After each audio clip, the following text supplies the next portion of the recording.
coup d'œil à l'étranger. Bonjour Sébastien Le Belzic.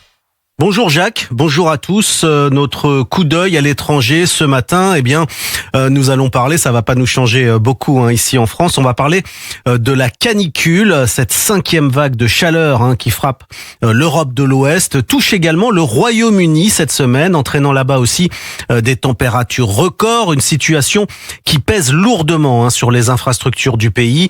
Les pouvoirs publics alertent aujourd'hui sur l'urgence sanitaire. On retrouve à Londres la correspondante d'Europe 1 au Royaume-Uni, Sarah Menaille. Bonjour Sarah. Bonjour Sébastien. Alors Sarah, l'été 2026 est en route pour battre un record absolu de chaleur au Royaume-Uni. Oui, jusqu'à 38 degrés mesurés cette semaine dans le Norfolk, au nord de l'Angleterre. Pour la première fois de son histoire, le Royaume-Uni enregistre des températures supérieures à 35 degrés sur 4 mois consécutifs. Mai, juin, juillet et désormais août. L'agence météorologique du pays, le Met Office, multiplie les alertes chaleur extrême et précise qu'il suffirait que les températures restent dans la moyenne jusqu'à fin août pour dépasser de toute façon le précédent record de l'été le plus chaud établi l'an dernier. Résultat, plus des 2/3 du pays sont officiellement placés en état de sécheresse. Les sols sont drainés, les fleuves au plus bas et le secteur agricole en pâtit. Les rendements céréaliers, la production laitière et les récoltes sont dans le rouge.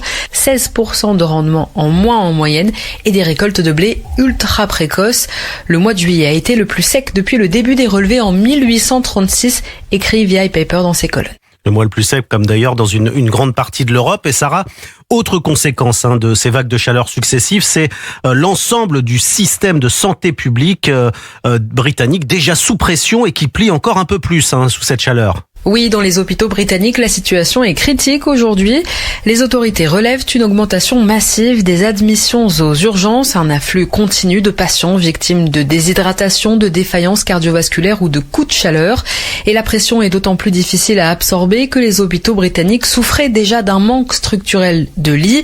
Alors les ambulanciers décrivent aujourd'hui dans les colonnes du Guardian des conditions de travail, je cite, insoutenables.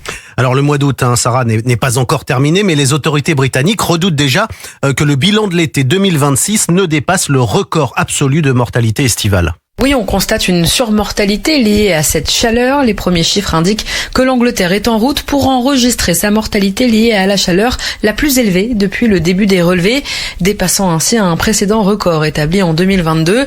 Rien que pour les 2 premières vagues de chaleur au printemps, on a recensé au Royaume-Uni 2877 décès excédentaires. C'est déjà presque le double de la mortalité totale constatée sur l'ensemble de l'été dernier. Et comme souvent, ce sont les personnes âgées et les plus fragiles qui sont les plus vulnérables. Merci Sarah Menaille et à demain pour un nouveau coup d'œil à l'étranger. 7h, 9h. Europe 1 matin. Europe 1 matin, il est 7h44. Votre revue de presse, Jacques Serret. Dans la presse ce matin, Emmanuel Macron fend la Méditerranée en jet ski, lunettes noires, gilet de sauvetage en brun autour de lui. C'est la une de Paris Match ce matin. Dernier été aux commandes, titre l'hebdomadaire. En bas de cette une, un candidat à la présidentielle et sa compagne, Raphaël Glucksmann et Léa Salamé, enlacés. Match annonce pour eux l'heure des grandes décisions. Mais la vraie photographie est peut-être celle que dessine Florian Tardif à l'intérieur du magazine.